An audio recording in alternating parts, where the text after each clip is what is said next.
Bonsoir Valérie, bonsoir Alexandre, on se retrouve ce soir dans la soirée Cuisine et Connexion de Assurenco. Ma première question pour vous ce soir, ce serait, d'après vous, qu'est-ce qu'un bon lead, Alexandre?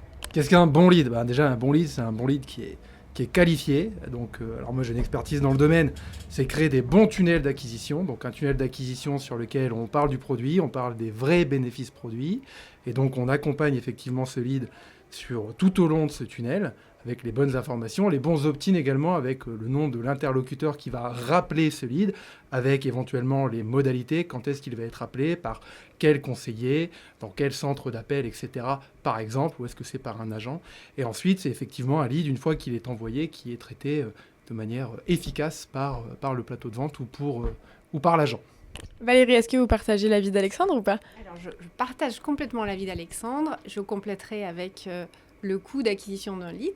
Et un bon lead, pour moi, c'est aussi celui qu'on a acheté au bon prix, si on l'a acheté ou si on l'a généré, et sur lequel on a pu mesurer la performance au terme de l'acquisition, et sur lequel on a pu calculer un ROI.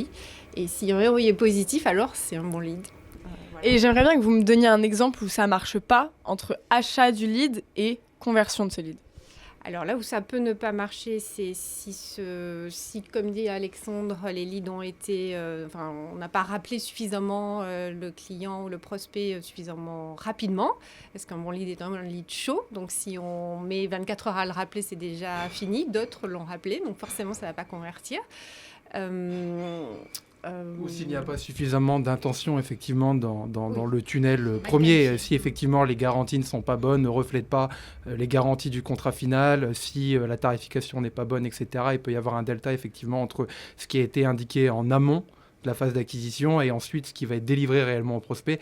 Et donc effectivement là, ça peut gripper. Exactement. Ou s'il a été appelé par... remis sur le marché par X, Y prestataire ou fournisseur de lead et que beaucoup de gens l'ont appelé entre-temps. Voilà. Ça peut être un mauvais lead s'il est attribué plusieurs fois. Voilà, beaucoup de fois. Super, et merci beaucoup Valérie et Alexandre pour ces partages d'expérience et on vous souhaite une très bonne soirée. Merci beaucoup.